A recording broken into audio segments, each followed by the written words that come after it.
안녕하십니까. 여의도 24시입니다. 이번 시간에는 나경원 전 의원에 대해서 얘기를 해보겠습니다. 이 나경원 전 의원은 4선 의원이었고 22대 국회가 개헌한다고 하면 5선 국회의원이 됩니다. 그 정도의 정치적 경륜을 가진 여성 의원이 별로 많지 않습니다. 그렇기 때문에 주목을 받을 수밖에 없습니다. 그리고 이 국민의힘 후보로서는 비교적 당선되기 쉬운 이 대구 경북이나 부산 울산 경남에서 출마한 게 아니라 이번에는 서울이라는 그 지역구의 희소성 이런 것 때문에 또 주목을 받을 수밖에 없습니다. 그리고 아까 앞서서 말씀드렸던 이 나경원이라는 사람의 그런 정치적 경륜이라고 해야 될까 이런 것들 때문에 지금 현재 국민의힘 차기 당대표 후보군에 꼽히고 있기도 합니다. 물론 그 지지율만 봤을 때는 당선 가능성 그렇게 크지 않다 이렇게 예상되지만 어쨌든 간에 그 정도로 지금 현재 이 여성 정치인 중에서 뭐 어떤 정당이든지 간에 그 정도 규모의 정당에서 당 대표를 맡을 수도 있다 이렇게 꼽히는 사람이 없지 않습니까? 제가 이 얘기를 하면서 약간 지금 떠오르는 사람이 어떤 분들은 이런 댓글을 다실 것 같아서 개혁신당에 허은하가 있지 않느냐. 개혁신당 그거 22대 국회 개헌해봤자 국회의원 3석짜리 정당 아닙니까? 여러분들 평소에 솔직히 말씀드리면 정의당이라는 정당을 여러분들이 평소에 인식을 하고 있었습니까? 생각을 하고 있었습니까? 근데 그 정의당보다도 21대 국회 정의당보다도 의석수가 적은 그 개혁신당에 대해서 뭐 그렇게 고평가를 할 이유가 없지 않습니까? 그렇기 때문에 어쨌든 다시 본론으로 돌아오면 이 나경원이라는 사람은 주목을 받을 수밖에 없고 지금 현재 주목을 받고 있습니다. 그래서 이 나경원은 오늘 한국신문편집방송인협회 거기에 초청을 받아서 토론에 나섰습니다. 근데 그 자리에서 어떤 질문도 받았는데 그 질문에 대해서 내놓은 답변이 상당히 충격적이었습니다. 이거는 2년 전 우리 국민의 선택에 대한 일종의 정면 도전이다. 이렇게 해석될 여지가 있는 그런 발언을 했습니다. 그러니까 과거부터 지금까지 이 나경원 의원이라는 사람의 그런 행보를 보면 약간 좀 이상한 게 있습니다. 뭐라고 해야 될까? 약간 눈치가 없다는 표현을 해야 될까? 뭐냐면 잘 나갑니다.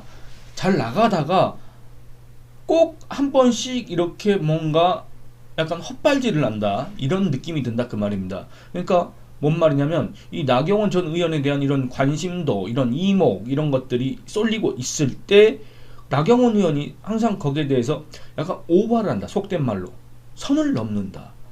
너무 과속을 한다. 이런 생각이 든다 그 말입니다. 자기 자신을 너무 과대평가를 한다. 오늘 나온 얘기가 뭐냐면 나경원 전 의원이 이런 질문을 받았습니다. 이 대통령 임기 단축 있지 않습니까? 대통령 임기 단축과 관련해 가지고 질문을 받았습니다. 질문을 받았는데 거기에 대해서 선거제 개편뿐 아니라 개헌 논의도 마다하지 않아야 한다 이렇게 얘기를 했습니다. 또 4년 중임제를 논의하면서 대통령 임기 단축 얘기도 하는 걸로 알고 있다. 대통령의 결단이 필요한 부분이라 먼저 얘기하기 조심스럽지만 개헌을 논의할 때는 모든 것을 열어놓고 논의해야 한다. 그러면서 22대 국회가 해야 할 가장 중요한 소임은 사회의 룰을 새로 정립하는 것이다. 이렇게 얘기했습니다. 여러분들 대통령의 임기 단축이라는 것은 대체 어떻게 가능한 겁니까? 여러분들 대통령의 임기 단축을 어떻게 법적으로 제도화할 수 있습니까? 그런 건 없습니다. 여러분들 이 개헌을 하기 전에 전제 조건이 이 윤석열 대통령이 임기 단축을 해야 된다는 얘기인데 일단 첫째 윤석열 대통령이 왜 임기 단축을 해야 됩니까? 임기 단축 안 하면 개헌 못 합니까? 아니 안 그렇습니까? 두 번째 개헌을 하기 전에 윤석열 대통령이 임기 단축을 해야 된다? 해야 된다고 치더라도 어떤 식으로 그걸 갖다가 이행할 수가 있습니까? 어떤 법적으로 그걸 갖다가 윤석열 대통령을 임기를 우리가 재단하시지 짝쑥 이렇게 자를 수가 있습니까? 그럴 수 없습니다. 왜냐? 대통령의 임기는 헌법에 나와 있기 때문에 그렇습니다. 그 자체가 개헌 사항이기 때문에 그렇습니다. 여러분들 우리나라 헌법 제70조에는 대통령의 임기는 5년이며 중임할 수 없다. 그러니까 단임 5년 이렇게 딱 못 박혀 있습니다. 그런데 이걸 어떻게 임기 단축을 싹둑한다는 얘기입니까? 결국엔 뭔 말입니까? 윤석열 자진 퇴진해라 이 얘기입니다. 지금 나경원 의원은 직접적으로 그 얘기를 하진 않았지만 4년 중임제를 논의하면서 대통령 임기 단축 얘기도 하는 걸로 알고 있다. 대통령의 결단이 필요한 부분이라 먼저 얘기하긴 조심스럽지만 개헌을 논의할 때는 모든 것을 열어놓고 논의해야 된다. 이런 얘기를 했습니다. 근데 여러분들 제가 아까 앞서서 드린 질문 있지 않습니까? 왜 4년 중임제를 의논하는데 왜 윤석열의 대통령의 임기 단축이 같이 논의돼야 됩니까?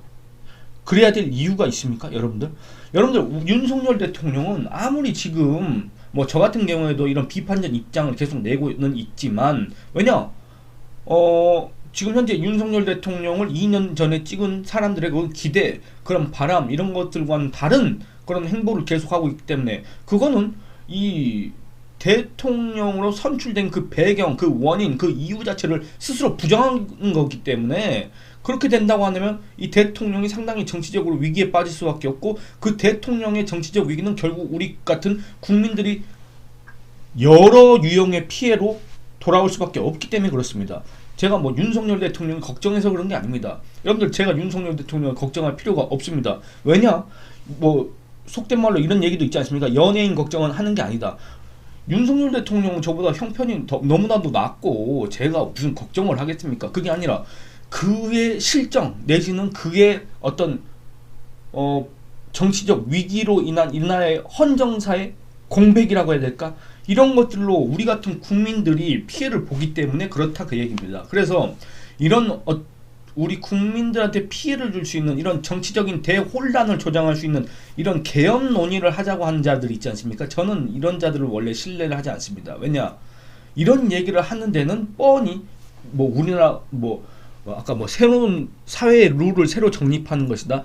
여러분들, 이거는 말이 좋아서 이렇게 포장되는 거지, 사실은 자기들이 하면 어떻게 이 기득권을 더 유지할 것인가, 자기들의 권력을 어떻게 하면 더 공고히 할 것인가, 아니면 자기들 편의 권력을 어떻게 하면 더 강화할 수 있을 것인가 라는 차원에서 개헌으로 항상 접근하는 거지. 그리고 뭐 그런 거 저런 거 다 떠나서 다시 말씀드리면, 왜 윤석열 대통령의 임기를 단축해야 되냐, 왜 윤석열 보고 자진 사퇴할 수도 있다고 이렇게 얘기를 하는 거냐, 이게 이해가 안 되지 않습니까? 여러분들, 개헌 논의는 얼마든지 좋다, 그게 정말 필요하다고 한다면. 근데 왜 또 4년 중임제가 그렇게 필요한 것인가? 저는 거기에 대해서도 그렇게 공감할 수가 없습니다. 여러분들, 5년 단임과 4년 중임 차이가 뭡니까? 한 번 더 대통령 하고 싶으면 잘할 거 아니냐, 지금 이런 취지이지 않습니까? 글쎄, 뭐 모르겠습니다. 저는 뭐 미국을 봐도 뭐 중임제라는 게 그렇게 좋은 제도인가? 거기에 대해서 공감하지 않는 분도 많이 계실 텐데, 그러니까 이런 4년 중임제가 마치 뭔가 최고의 정답인 것처럼, 그리고 그런 걸 논의하는 건 논의하는 건데 갑자기 윤석열 대통령의 임기를 왜 단축해야 되는지 그런 설명도 없습니다. 여러분들, 이거를 주장한 자들이 누굽니까?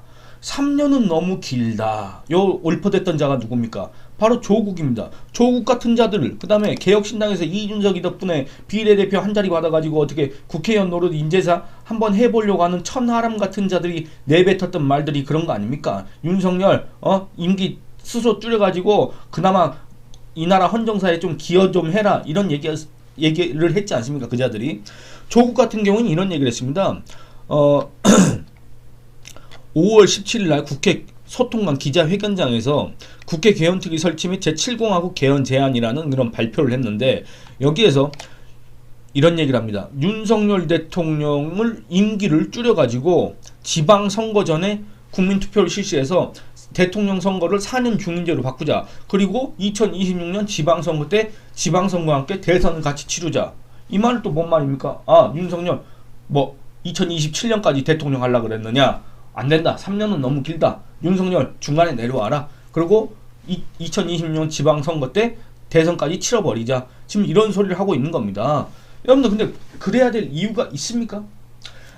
여러분들 한번 생각해 보시기 바랍니다. 여러분들이 지금 현재 거의 대다수는 저는 2년 전에 윤석열 대통령을 찍으신 분들이라고 생각합니다. 근데 또 한편으로는 지금 현재로서는 윤석열 대통령에 대해서 상당히 실망하고 분노하고 그런 어떤 반감이라고 해야 될까? 그런 것까지도 갖고 계신 분들이라고 생각을 합니다. 그럼에도 여러분들이 뽑은 대통령이지 않습니까? 여러분들이 뽑은 대통령, 아니 굳이 또 윤석열 대통령을 뽑은 사람이 아니라고 하더라도 어쨌든 이 대한민국의 대통령이 이유 없이 임기를 스스로 단축하라는 그런 이런저런 강요, 심지어는 대통령과 같은 당에 소속되어 있는, 그리고 이 나경원이라는 사람은 지금 현재 국민의힘의 차기 당대표 후보군에 꼽히고 있지 않습니까? 그런데 윤석열 대통령 보고 헌법에 보장되어 있는 대통령의 임기를 스스로 포기하라? 이런 얘기를 어떻게 이렇게, 아니 나경원은 포기하라고까지는 얘기 안 했습니다. 그런 것도 다 열어놓은 상태에서 논의를 해봐야 된다, 이렇게 얘기했습니다. 여러분들 그거는 윤석열 대통령이 먼저 제안을 했어도 거기에 대해서 찬반 논쟁이 아주 치열할 수밖에 없는데, 자기가 자기 입으로 분명히 이런 얘기는 먼저 얘기하기 조심스럽지만이라고 했다면 얘기를 안 했어야 됩니다. 여러분들 이 개헌론이라는 거는 내뱉는 순간, 예전에 그랬지 않습니까? 박근혜 전 대통령이 이 개헌론은 블랙홀과 같다. 모든 걸 다 빨아들인다. 모든 이슈를 다 빨아들여서 이 나라 경제 발전에 전혀 도움이 되지 않는다. 왜냐? 이게 완전히 실생활과는 거리가 먼 정치인들만의 어떤 권력 구조 개편 이런 걸로 인해서 하루 종일 그 해가 갈 때까지, 또는 그 해당 정권이 계속 있을 때까지 그 논쟁만 하다가 끝난다 그 말입니다. 한마디로 진짜 모든 걸 다 빨아들입니다. 근데 이 얘기를 나경원이라는 사람이 먼저 꺼냈다 그 말입니다. 대통령도 먼저 꺼내지 않는데 이 조국 같은 자들이 얘기했던 거에 대해서 나경원이 일부 긍정적으로 거기에 동조하는 듯한 그런 언행을 했다 그 말입니다. 여러분들 이 나경원이라는 사람의 이런 머리를 갖다가 저는 이해할 수가 없습니다. 여러분들 한번 생각해 보시기 바랍니다. 2014년 10월이었습니다. 그때 당시에 이 개헌에 대해서 얘기가 있었습니다. 그때 제가 아까 말씀드린 것처럼 박근혜 전 대통령 개헌 그거 시기상조다. 왜냐? 지금 현재 이 나라 경제를 살려야 된다. 이 경제를 살리기 위해서는 우리가 다 이렇게 일치 단합해가지고 그 경제 살리기에 소위 말해서 올인을 해야 되는데, 이 와중에 갑자기 뭐 생뚱맞은 개헌 소리를 하고 앉아있느냐. 말도 안 되는 소리다. 만약에 그 개헌을 얘기할 경우에는 그 개헌론이 모든 걸 다 빨아들인다. 블랙홀이 될 것이다. 그렇기 때문에 개헌론은 얘기할 수 없다. 이렇게 얘기했습니다. 근데 그로부터 며칠 뒤에 김무성이 중국에 갔다가 마지막 날 기자들하고 얘기를 하면서 개헌론을 꺼냈습니다. 분명히 그 며칠 전에 박근혜 전 대통령이 개헌론에 대해서는 이렇게 경계해라, 자제해라 라고 했는데, 여당의 대표였던, 새누리당의 대표였던 김무성이 기자들 앞에서 공공연하게 그렇게 얘기를 했습니다. 근데 그때 당시에 또 제가 기억은 잘 안 나는데, 박근혜 전 대통령이 국내에 있었던 것도 아니고 어디 해외 방문을 갔습니다. 그러니까 이 대통령이 없는 이 공석인 상태에서 여당의 대표라는 자가 기자들 앞에서 대통령이 자제를 당부했던 개헌론을 꺼내가지고 그때 한참 논란이 된 적이 있습니다. 그때 내용을 잠깐 읽어보겠습니다. 그때 이제 2014년 10월달이었는데 김무성이 3박 4일 일정으로 중국에 갔습니다. 그리고 갔다가 10월 16일 날 중국 방문 마지막 날에 베이징 일정을 마무리하고 상하이를 들러 귀국한 날, 그날 한 호텔에서 수행 기자들과 조찬 간담회를 가졌습니다. 여러분들 이때 당시에 김무성이가 상당히 차기 대권 주자군으로 꼽혀가지고 이 따라다니는 기자들이 많았습니다. 이때 당시에 따라갔던 기자들이 거의 뭐 한 40명, 50명 정도 됐었는데, 이제 이 기자들하고 소위 간담회 명목으로 이제 저녁에 술 마시고 밥 먹고 했지 않겠습니까? 그 자리에서 이 기자들과 얘기를 했습니다. 그 와중에 한 기자가 대통령이 아직 개헌은 이르다는 시각을 보이는데 라고 이렇게 질문했더니 김무성이가 이렇게 얘기합니다. 뭐라고 얘기했느냐? 그거 지금 정기국회 하고 있지 않느냐? 정기국회가 끝나면 개헌 논의가 본물 터질 듯 이루어질 것이다. 이렇게 얘기했습니다. 그러니까 그 자리에 갔던 사람들이, 아니 지금 현재 차기 대권 주자의 한 명이고 그 다음에 여당의 대표인 사람이, 대통령이 불과 며칠 전에 아직은 이르다, 개헌 그거 얘기 꺼내면 안 된다, 블랙홀이다 라고 했는데 그냥 기자들 앞에서 이런 얘기를 한 거, 여러분들 이거 기사감입니까? 아닙니까? 기사감이 될 수밖에 없습니다. 대서특필했습니다. 이거는 뭐 사실상 김무성이가 박근혜에 대한 도전을 했다, 항명을 했다, 이렇게 얘기될 수밖에 없지 않습니까? 그래서 여기에 대해서 기사가 나가니까 이제 청와대에서는 거기에 대해서 별다른 반응 자체를 보이지 않았습니다. 그런데 여러분들 그 전날에는 그 수많은 기자들 앞에서 막 장광설을 늘어났던 누굽니까? 김무성이지 않습니까? 근데 그 다음 날에 그게 이제 보도되고 나니까 이렇게 얘기를 했습니다. 제 불찰이고 실수다. 대통령께 죄송하다. 이렇게 얘기를 했습니다. 그러니까 여러분들 이게 결국엔 뭐냐면, 대통령, 이 권력자인 대통령이 스스로 자기 임기를 단축하겠다거나 개헌을 하겠다거나 이런 얘기를 꺼내지 않는 한, 그 누가 그런 얘기를 꺼내지 않습니까? 사람인 이상 기분이 나쁠 수밖에 없고, 그 다음에 우리 국민이 대통령 선거라는 그런 이 제도를 통해서 이 대통령한테 합법적으로 부여한 대통령의 권한과 그 대통령의 임기 있지 않습니까? 이거를 대체 그 누가 줄여라, 하야해라, 자진 사퇴해라 이런 요구를 할 수가 있느냐 그 말입니다. 법적으로 이런 위헌적인 행위를 했다든가 위법적인 행위를 했다든가 그런 게 확실하게 드러났다면 몰라도 무슨 이유로 윤석열 대통령한테 하야하라는 얘기가 나올 수가 있습니까? 그런데 국민의힘의 새로운 차기 당 대표 후보군 중에 꼽히는 사람이 그런 것도 다 열어놓은 상태에서 논의해봐야 된다. 여러분들 이게 말이 됩니까? 그리고 김무성하고 얘기를 했지 않습니까? 근데 나경원은 김무성급도 안 되는 게 뭐냐면 당시에 김무성은 그래도 대권주자 축에 속하는 사람이었습니다. 이 해당 발언이 있기 전까지 김무성은 어떤 조사에서는 차기 대권주자 지지율 1위를 기록했습니다. 어떤 조사에서는 아닌 조사가 있었기 때문에 그렇게 말씀드린 겁니다. 그러니까 뭐냐면 지금 나경원과 이때 당시에 김무성은 소위 말하는 레벨 차가 너무 심합니다. 나경원은 그러니까 이런 얘기를 할 위치가 아닙니다. 지금 그 누가 봐도. 심지어 그때 당시에 김무성이 했어도 그 김무성이 바로 그 얘기가 나온 다음 날에 스스로 먼저 꼬리를 내렸지 않습니까? 물론 그때 당시에 박근혜 전 대통령의 위세가 대단했고 박근혜 전 대통령의 리더십이 대단했고 박근혜 전 대통령을 따르는 그런 어떤 계파의 세력이 또 대단했기 때문에 김무성이라는 자가 새누리당의 대표가 됐다고 한들 거기에 대해서 이렇게 정면으로 도전할 수 있느냐 그런 문제가 있는데 하물며 그때 당시에 김무성도 그랬는데 지금의 나경원이라는 사람이 윤석열 대통령의 그런 퇴진? 하야? 이런 거를 의미하는 임기 단축을 얘기할 수 있느냐 그 말입니다. 여러분들 그럼 한번 생각해 보시기 바랍니다. 지금 현재 나경원이 차기 당대표 후보군에 꼽히고 있지 않습니까? 그리고 이 나경원이라는 사람이 이번 전당대회에 출마하겠습니까? 안 하겠습니까? 아마 거의 대다수가 아마 출마한다고 생각을 하실 겁니다. 그렇다고 한다면 대체 나경원이 그 누구의 지지를 받아서 당대표에 도전할 수가 있겠습니까?